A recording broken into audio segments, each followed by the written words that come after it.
नमस्कार दोस्तों, आप लोगों का स्वागत है आज के वीडियो में। आज के वीडियो में हम लोग बात करेंगे डेप्रीसिएशन एंड इट्स अकाउंटिंग।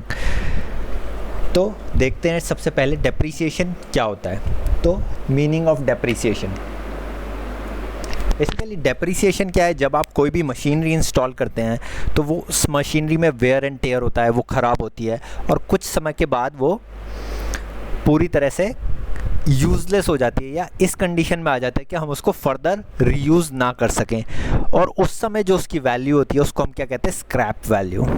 तो अगर डेप्रीसिएशन हम समझना चाहें तो डेप्रीसिएशन वो वैल्यू है जो हम मानते हैं कि हम उसकी साल दर साल घटाते जाएंगे, क्योंकि हमारी वो कॉस्ट कभी वापस नहीं आएगी, क्योंकि वो मशीन तो हमने यूज़ कर ली।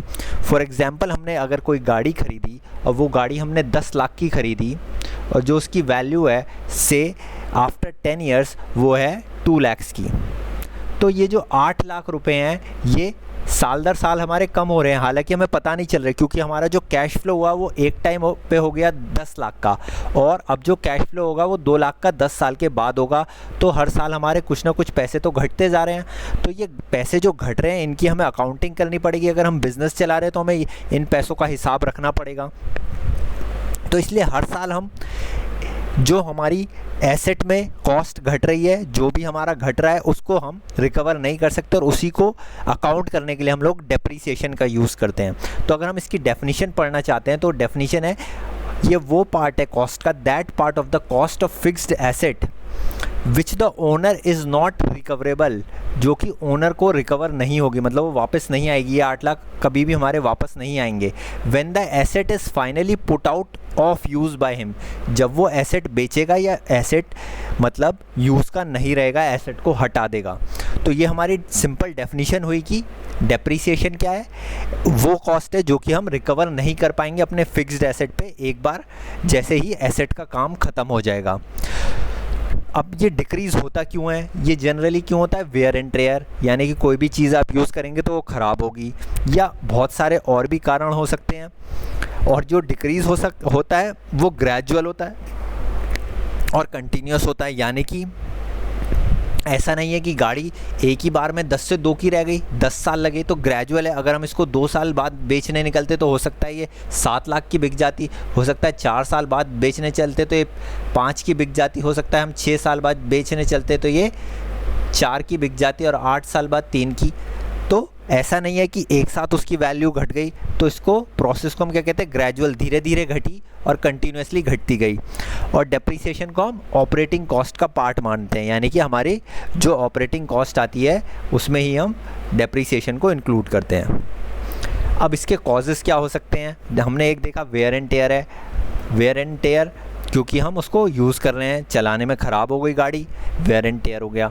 एफ्लक्स ऑफ टाइम, यानी कि टाइम बीतने से कोई भी चीज़ अगर रखी रहती है तो क्योंकि गाड़ी का मॉडल पुराना हो गया, आपने चलाई नहीं भी है तो भी उसकी वैल्यू घट जाती है।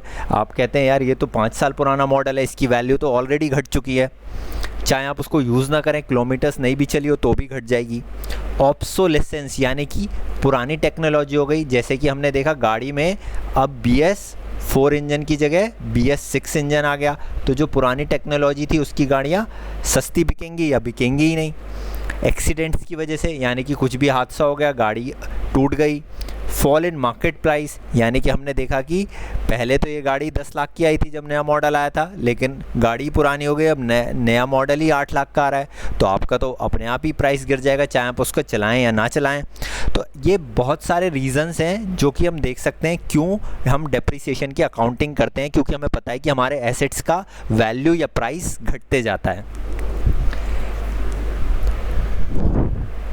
अब हम चलते हैं need for depreciation. Need for depreciation क्या होता है, इसकी ज़रूरत क्यों है डेप्रीसिएशन करने की। तो डेप्रीसिएशन करने की ज़रूरत इसलिए है बेसिकली क्योंकि जब हम अकाउंटिंग कर रहे हैं तो हमने तो कैश फ्लो या पैसे जो लगाए एक बार में लगा दिए, लेकिन हमारे ये कहीं अकाउंटिंग में नहीं आए, खर्चा तो हो गया। तो उस खर्चे को हम साल दर साल कैसे रिप्रेजेंट करें, तो उसके लिए हम अपना जो एसेट है उसको उसको साल दर साल घटाते हैं। एक मेथड तो ये हो गया। अगर हम कहते हैं कि हमने 10 लाख की कोई भी मशीन ली और हम एक ही साल में इसको घटा दें, तो मानिए हमारा 10 लाख का प्रॉफिट हो रहा था, हमने 10 लाख की मशीन घटा दी तो हमारा प्रॉफिट तो ज़ीरो रह गया। जबकि अगले साल हम कहेंगे कि यहाँ पे तो ये खर्चा आया नहीं, तो पूरा 10 लाख का प्रॉफिट हो गया। तो बहुत ही अनइवन से प्रॉफिट्स हो जाएंगे और उसमें टैक्स बेनिफिट भी हमें नहीं मिल पाएगा। तो इसलिए करेक्ट पोजीशन ऑफ प्रॉफिट, सही मुनाफा दिखाने के लिए बिजनेस में कितना हो रहा है, हमें डेप्रिसिएशन की ज़रूरत पड़ती है। Correct financial position, provision for replacement of asset. Provision for replacement of asset क्या, क्योंकि हमारा 10 साल बाद जब ये एसेट ख़त्म हो जाएगा तो हमें पैसे चाहिए होंगे। तो ऐसा मान के रखिए कि हमने क्या कहा, हम हर साल 2 लाख रुपए अलग रख रहे हैं, उसको अकाउंट्स में हम अपनी कॉस्ट दिखा दे रहे हैं, जिससे कि हमारे 5 साल बाद 10 लाख रुपए जुड़ जाएंगे और ये 10 लाख हम फिर से एक नए एसेट में यूज़ कर सकते हैं। फैक्टर्स ऑफ डेप्रिसिएशन, यानी कि डेप्रिसिएशन निकालने के लिए हमें किन किन फैक्टर्स या किन किन चीज़ों की ज़रूरत पड़ती है। सबसे पहला कॉस्ट, कि हमारी जो नई मशीन आई या गाड़ी आई 10 लाख की आई, तो ये हमारी कॉस्ट हो गई। हमारी जो रेसिडुअल वैल्यू थी या जो हम बेचने चले उसको 10 साल के बाद, तब हमने कहा वो 2 लाख की बिक रही है, तो ये रेसिडुअल वैल्यू हो गई, या स्क्रैप वैल्यू कहते हैं इसको।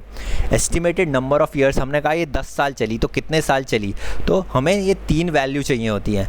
पहली कॉस्ट, दूसरी स्क्रैप वैल्यू और तीसरी टाइम, कितने टाइम वो चली, उसकी लाइफ। ये 10 लाख था, ये 2 लाख था और ये 10 साल था। तो हमारा जो प्रॉफिट आया इससे कितना आया, 8 लाख रुपए, सॉरी प्रॉफिट कह रहा हूँ, हमारी जो नेट खर्चा आया या जो डेप्रिसिएशन हुआ वो 8 लाख रुपए का हुआ। और हर साल अगर हम मानते हैं बराबर होता है तो 10 से डिवाइड करके हम निकाल सकते हैं कि हमारा हर साल 80,000 रुपये डेप्रिसिएशन में चले गए।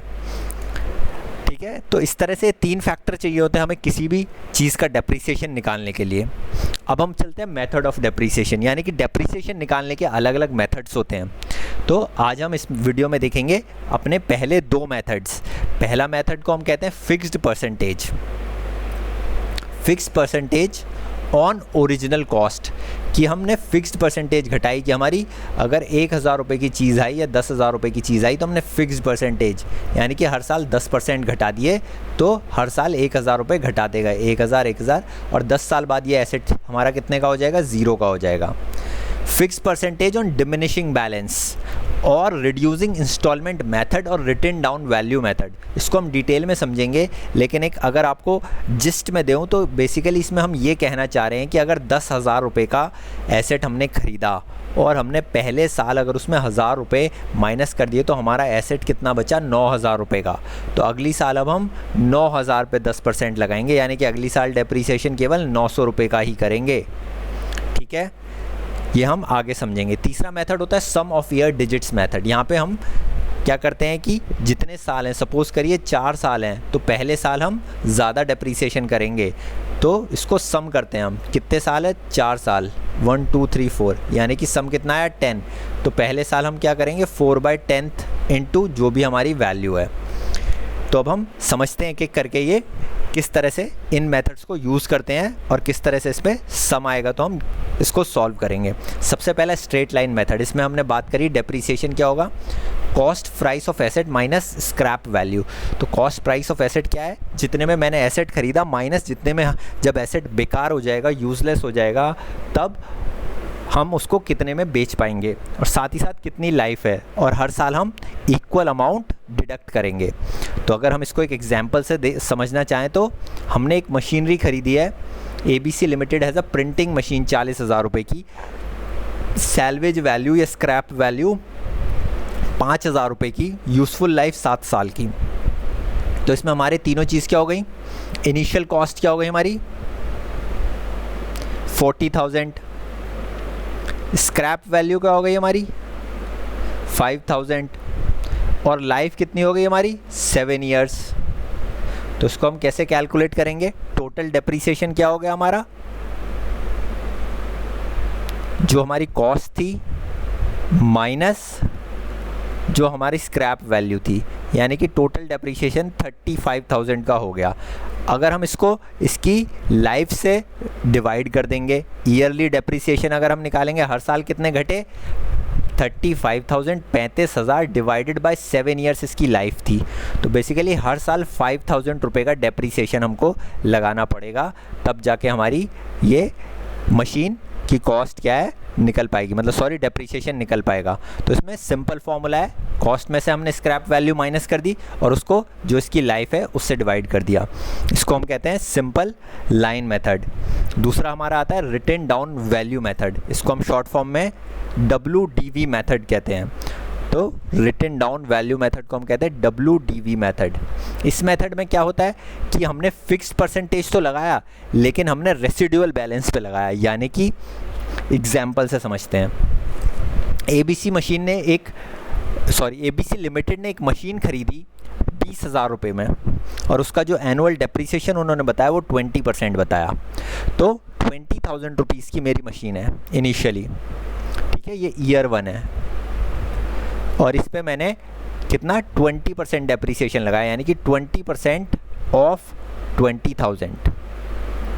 इसको हम 20,000 minus 20% of 20,000 is 4,000 is equal to 16,000 balance आ गया हमारा। तो अब जो वैल्यू बची हमारी मशीन की वो कितनी बची 16,000। तो अब दूसरे साल हम जो इसमें डेप्रीसिएशन लगाएंगे वो 16,000 पे लगाएंगे। तो 20% ऑफ 16,000 यानी कि 16,000 माइनस 3200, तो इसकी वैल्यू क्या आ जाएगी हमारी 12,800। अब हम थर्ड ईयर फिर से year second and year third, तो थर्ड ईयर में हम फिर से करेंगे। तो अब की बार हम डेप्रीसिएशन किस पे लगाएंगे 12,800 पे। तो 12,800 माइनस 20% ऑफ 12,800, तो हमारी वैल्यू क्या आ जाएगी 12,800 माइनस 0625, तो हमारी वैल्यू आ जाएगी 10,240। अब जब हम फोर्थ ईयर में जाएंगे तो हम क्या करेंगे 10,240 माइनस 20% ऑफ 10,240, तो हमारा जो डेप्रीसिएशन अमाउंट आएगा वो कितना आएगा 2048। अब 2048 को अगर हम 10,000 तो हमारी वैल्यू आएगी 8192। सिमिलरली जब हम ईयर 5 में जाएंगे तो 8192 माइनस 20% ऑफ 8192, तो हमारी वैल्यू क्या आ जाएगी 6553.6। तो 5 साल के बाद हमारी मशीन की वैल्यू क्या होगी 6,553 रुपये। इसको हम क्या कहते हैं WDV मेथड, जहाँ पे हमारा डेप्रीसिएशन का रेट फिक्स है, यानी कि हम हर साल 20% घटा रहे हैं और ये घटाएंगे हम किस पे रेसिडुअल वैल्यू पे, यानी कि पिछले साल की जो वैल्यू बच गई थी उस पे हम घटाएंगे, ना कि हर साल कांस्टेंट करेंगे जैसे कि सिंपल लाइन मेथड में हम हर साल एक कांस्टेंट फिक्स्ड रेट से घटाते हैं। यही डिफरेंस है इन दोनों मेथड्स में। इस वीडियो में इतना ही। अगले वीडियो में हम समझेंगे किस तरह से हम सम ऑफ डिजिट मेथड्स को यूज़ करते हैं और इन पे प्रॉब्लम्स लेंगे, थोड़े डिफ़िकल्ट लेवल की प्रॉब्लम्स लेंगे इन्हीं दोनों टाइप के क्वेश्चंस पे, रिटन डाउन वैल्यू पे और सिंपल लाइन मेथड पे।